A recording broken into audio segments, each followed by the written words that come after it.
pemerintah harusnya itu merevisi dulu Perpres nomor 191 itu dulu. Ya, 2014 itu terkait ketersediaan untuk BBM ya subsidi lah kira-kira gitu.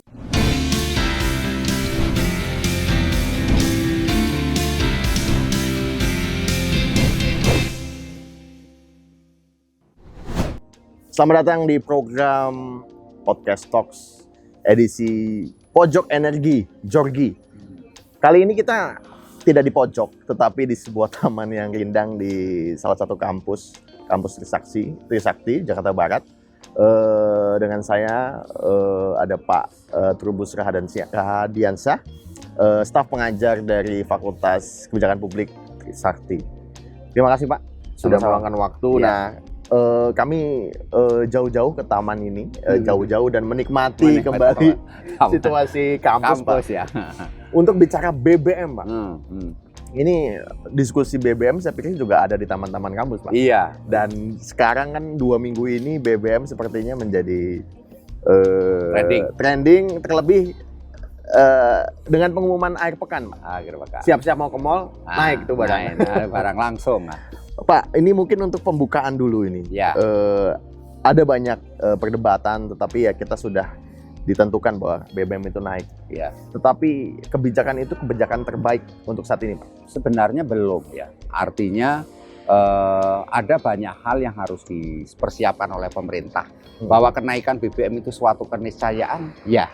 Karena situasi internal, eksternal lah gitu ya, global dan sebagainya. Tetapi menurut saya pemerintah belum mempunyai persiapan, dan kenaikan itu pertama menurut saya terburu-buru, tergesa-gesa tanpa melihat situasi yang harusnya dipersiapkan infrastruktur oleh pemerintah. Ya. Seperti persoalan aspek sosialnya. Itu yang harus dipersiapkan. Yang kedua, pemerintah harusnya itu merevisi dulu Perpres nomor 191 itu dulu. Ya, 2014 itu terkait ketersediaan untuk BBM ya subsidi lah kira-kira gitu, sehingga ada kejelasan subsidinya yang bagaimana kan itu, pembatasannya seperti apa kan itu. Jadi itu sebenarnya. Dan yang ketiga menurut saya ya pemerintah seperti ada tekanan gitu ya, tekanan untuk segera mengumumkan di tengah situasi informasi yang masih minim, sehingga masyarakat tuh di tengah sosialisasi edukasi yang minim, sehingga masyarakat seperti kaget, terkejut, shock gitu ya. Begitu harganya naik, dan kenaikan itu yang keempat menurut saya, kenaikan itu terlalu tinggi Mas, karena naiknya sampai 30%. Yang pertalite ya Pak? Pertalite, kemudian yang ini kan 16%. Nah, sehingga hal ini menurut publik itu satu kondisi di mana pemerintah itu seperti mengabaikan suara-suara publik, mengabaikan situasi publik, bahwa pertama publik itu kan setelah 2,5 tahun mengalami COVID ini kan mengalami situasi yang sangat memprihatinkan, tertekan, terutama untuk masyarakat kategori kurang sejahtera, masyarakat miskin, atau masyarakat di pedesaan atau di perkampungan atau di wilayah-wilayah perbatasan nelayan juga gitu. Itu kan terdampak sekali. Yang kedua, memang kondisinya sendiri masyarakat itu baru pulih ya, baru bermobilitas. Sebelumnya banyak kebijakan yang dibuat pemerintah itu seolah-olah ini betul-betul menekan publik itu. Misalnya begitu pandemi COVID mendekati selesai, pemerintah ngotot membuat satu kebijakan namanya melalui undang-undang, yaitu disebut HPP. HPP itu harmonisasi pengaturan perpajakan 27 itu. Nah, undang-undang itu kemudian pemerintah dengan secara leluasa menaikkan pajak-pajak BPN, salah satunya itu. Nah, itu menyebabkan masyarakat memang dihadapkan situasi yang sangat berat lah. Satu sisi stimulus, satu sisi ini kita kan ngomongin ini artinya sesuatu yang sifatnya komprehensifnya lah kira-kira gitu. Kemudian yang ketiganya saya lihat juga situasi di mana kemudian masyarakat istilahnya itu ini Mas seperti baru bangun tidur gitu ya, tidur dari situasi, ya itu tadi situasi kondisi tekanan pandemi, tekanan ya macam-macam lah ya, karena kebutuhan dasar yang memang kesulitan di tengah ini, dan karena pemerintah selalu berdalih bahwa kan sudah ada sosial net, jaringan sosial. Nah, tapi terkait dengan hal itu Pak, kemarin kan akhir bulan lalu disahkan bansos pengganti itu, terus Presiden juga katanya akhir bulan ini akan cair itu BLT-nya. Nah, itu cukup Pak? 24 sekian triliun itu Pak? Iya, menurut saya itu belum cukup sebagai seiring dengan tingkat kenaikannya sendiri. Meskipun ya kalau kita mau bicara cukup pengertian cukup ini cukup menurut pemerintah kan. Cukup dalam pengertian konsumsi rumah tangga ya belum. Kan itu kan hitungan minimal. Misalnya kan untuk BLT saja 20,6 juta itu kan masih dalam tataran hanya menambah 150.000 dari kebijakan bansos yang selama ini diterima oleh publik, dan selama ini evaluasi terhadap BLT sendiri, bansos BLT ya. Itu banyak yang tidak tepat sasaran kan gitu. Kalau begitu Pak, bansos ini seberapa ampuh menahan inflasi? Karena kan kita katakan inflasi ya, Pak. Atau jangan-jangan apa gimana, sia-sia atau seperti apa Pak? Iya, seperti saya untuk menahan inflasi juga relatif berat ya. Berat dalam arti bahwa tidak akan begitu optimal Mas untuk menahan inflasi. Jadi inflasinya akan tetap keras karena daya beli masyarakat yang sudah terlanjur ini gitu merosot karena pandemi Covid dan sebagainya. Itu menyebabkan kemudian masyarakat ya melakukan ini menahan diri untuk melakukan istilahnya ya mengkonsumsi, berjual beli, istilahnya apalah yang padahal semester 1 belanja konsumen masyarakat tuh tinggi. Tinggi karena ketergantungan kita terhadap pertumbuhan ekonomi itu kan sangat ditentukan oleh konsumsi. Jadi banyak konsumsi itu toh. Nah, sementara masyarakat sudah menahan.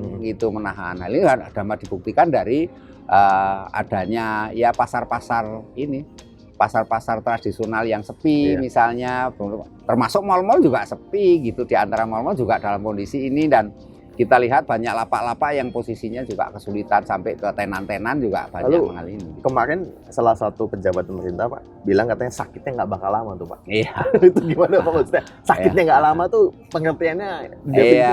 Karena dia menganggap bahwa ini hanya sifatnya jangka pendek. Jadi kalau hitung-hitungan kebijakan publik itu kan ada namanya skenario planning. Planning itu ada jangka pendek, jangka menengah, jangka panjang. Nah, asumsi itu digunakan untuk melihat bahwa secara jangka pendek skenario planning nggak akan lama. Tapi hitung-hitungan pemerintah di mana kemudian itu lebih banyak politis menurut saya. Lebih politis dalam arti ya untuk meredam ini situasi yang sebenarnya masyarakat dalam tanda petik marah kan gitu. Masyarakat itu kan sebenarnya marah bagian gitu ya. Tapi oleh karena masyarakat itu pada akhirnya lebih banyak memikirkan kebutuhannya sendiri Mas. Jadi kebutuhan sehari-hari, jadi tidak terekspresikan oleh kesan politik seperti tahun-tahun sebelumnya gitu. Jadi mereka cenderung sudahlah, diam, sudah mau naik ya udah, terus yang penting saya harus mencukupi kebutuhan pribadi saya gitu. Itu yang menyebabkan tidak ada riak yang begitu ini, tapi sebenarnya riaknya keras, cuman mungkin timing. Nah, ini yang harus dilihat. Nah, itu kan kalau lihat gejolak protes-protes dari berbagai kelompok-kelompok masyarakat, meskipun protes atau demo itu harus dipilah Mas, karena belakangan kita harus cerdas ya melihat ada protes atau demo yang memang murni untuk kaitannya dengan ini kenaikan dampak BBM. Tapi ada yang politis Mas. Nah, yang politis ini misalnya menggerak-gerakkan buruh, tapi di dalamnya dia sebenarnya partai buruh. Namanya partai itu ya mau ngejar kekuasaan Mas. Nggak ada kok partai nggak mengejar kekuasaan. Soal kenaikan harga BBM Pak, dari zaman Bala gitu Pak. Kaitannya akan dengan politik ya Pak? Lebih banyak dari Indonesia dengan kata politik. Lebih politik. Nah, dengan kondisi seperti ini, kenaikannya kalau tadi Pertalite lebih tinggi, sementara ada yang bilang juga kenaikan solar itu bercanda gitu ya Pak ya. Nah, ini kan dampak turunannya Pak, karena kalau saya sendiri misalkan kemarin beli kopi di pinggir, loh kok udah naik? Iya, BBM naik.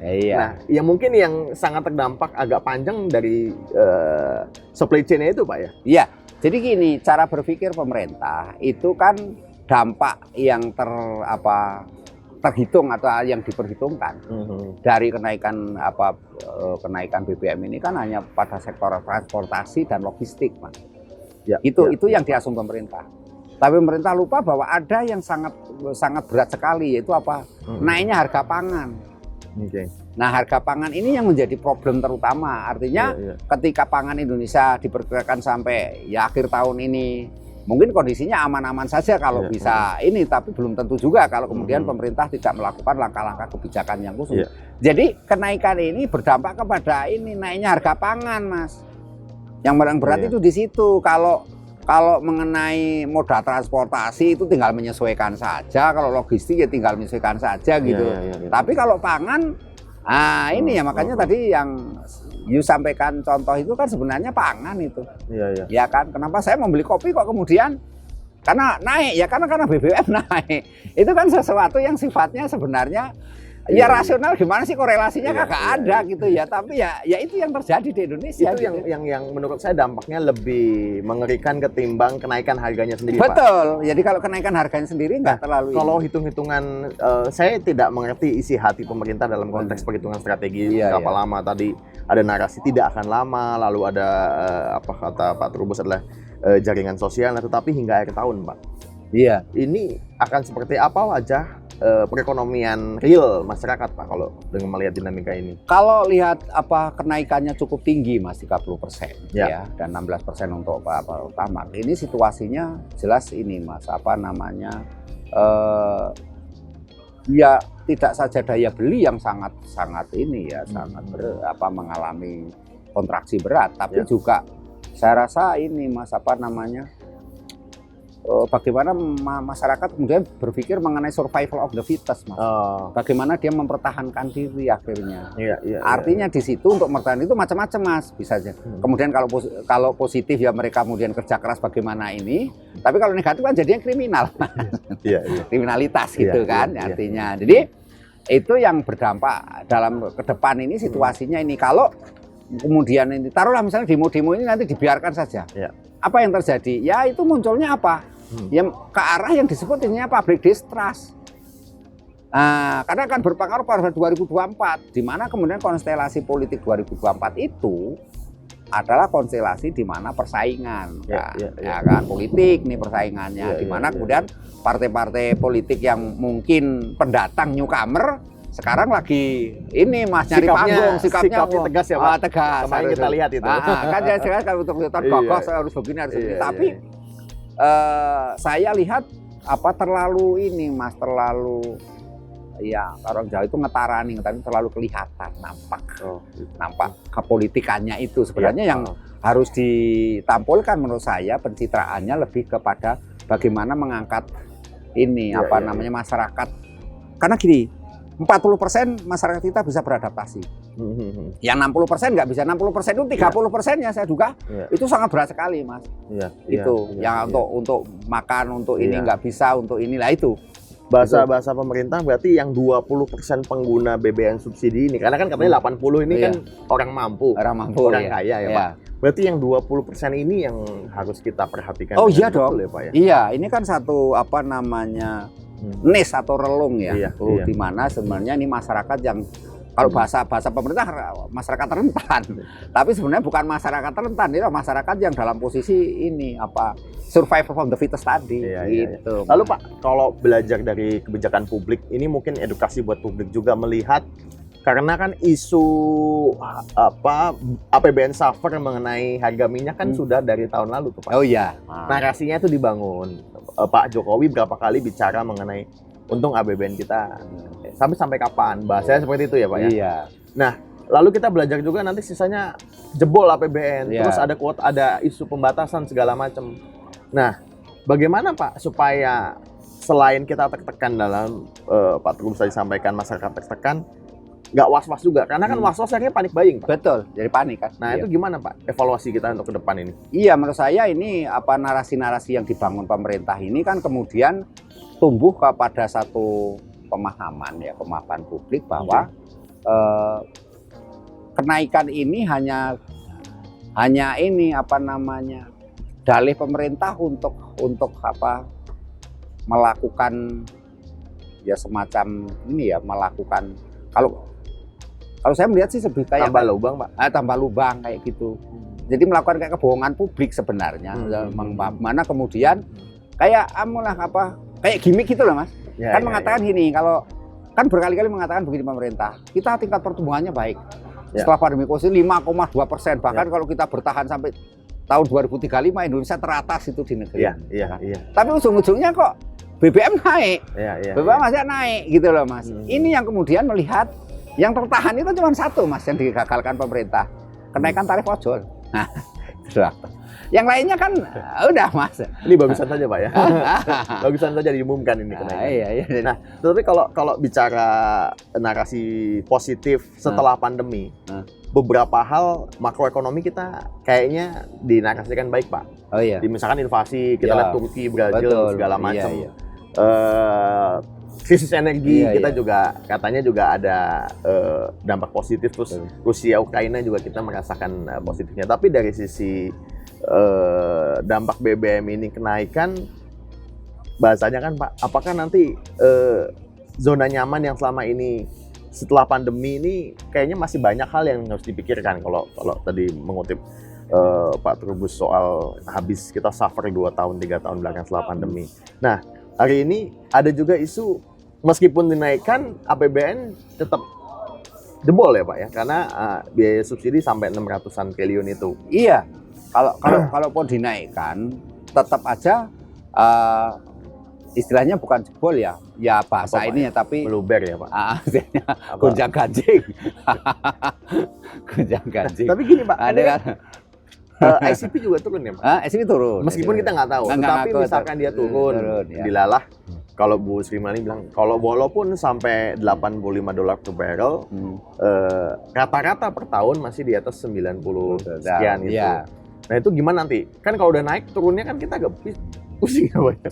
Gimana tuh Pak? Iya, itu menurut saya tadi kembali pada ini. Kalau kebijakan itu kan bicaranya sebenarnya kan rasionalitas ya. Oke. Ketika ungkapan itu menjadi atau pernyataan pemerintah sendiri dipahami tidak rasional, kan susah jadi Mas kita mau. Karena itu kan jadi kalau nggak rasional kan kalau kebijakan mengatakan ya itulah politis lah gitu. Jadi rasionalitas politis kan. Artinya sebenarnya itu menunjukkan ketidakmampuannya di dalam menjaga itu sendiri. Jadi pemerintah ini dengan naikkan BBM sebenarnya di dalam dirinya juga nggak yakin kok Mas. Nggak yakin bahwa APBN itu akan selamat dalam kondisi itu gitu loh. Tapi strategi ini sudah disiapkan sejak lama Pak. Misalkan ada plan A, plan B, plan C. Oh ya, kalau itu sih sudah paling tidak kita bisa melihat laporan nota keuangan Presiden tanggal 16 Agustus itu kan ada mengatakan ada ya semacam surplus 102 triliun kan? Nah, artinya itu berarti ada upaya dari pemerintah ini, dan itu yang dikatakan saat-saat itulah, artinya saat-saat tanggal 16-17 itu bahwa kemungkinan untuk menaikkan BBM itu kan sangat jauh dari harapan. Artinya tidak akan dilakukan oleh pemerintah lah paling itu tidak. Tanggal gitu. 16 Agustus ya Pak? Iya, Statement itu ya Pak? Iya, 16 Agustus masih ingat, orang saya di sana kok. Kan saya di sana Mas, di DPR saya mendampingi. Lalu ini menurut Bapak, ini masalah naik turun kan politis, tapi lebih susah naikin apa lebih susah naik nurunin Pak? Ya kalau di kita jelas lebih gampang naikin daripada menurunkannya. Menurunkannya sangat ini, dan itu instrumennya juga tidak mudah Mas menurunkannya, karena ini kan menyangkut persepsi publik Mas. Persepsi publik itu kalau sudah naik ya kecuali naik haji ya itu lain lagi ya. Itu turun hujan ya itu agak sulit Mas. Jadi agak ini Mas. Agak susah ya. Susah. Semoga drama yang terjadi proses ke depan naik turunnya itu kita simak, dan publik juga bisa menilai bagaimana pemerintah menelurkan berbagai kebijakan Pak. Iya, kalau lihat sih memang drama-drama yang disajikan oleh pemerintah ini, saya melihat bahwa semata-mata hanya untuk ini ya, untuk melakukan pembenaran ya, pembenaran atas kekeliruan itu yang pertama. Kedua, saya melihat ketidakmampuannya para pejabat dalam hal kolaborasi, koordinasi, kerjasama, termasuk dalam kaitannya ketika Presiden jalan-jalan baik ke Ukraina, ke Rusia maupun ke Asia Timur. Siap. Nah ini kan harus membawa tanda petik plus. Ya entah itu oleh-oleh, kalau bahasa dia kan berkali-kali mengatakan ada oleh-oleh loh sekian triliun ya. Tapi kalau kenyataannya halaman masyarakat melihat oleh triliun berarti nanti nggak ada kenaikan BBM kan, ternyata kalau BBM naik berarti oleh-oleh triliunnya di mana tuh? Kan itu. Luar biasa, ini waktu yang nggak lama tapi diskusi sama Pak Trubus sangat hangat nih. Terima kasih Pak Trubus nih untuk obrolannya. suasana sudah semakin mendung, tetapi Ah. kehidupan bangsa kita tidak semakin mendung. Waduh, jangan dalam bersemangat. Tetap- Sampai jumpa di podcast talks berikutnya.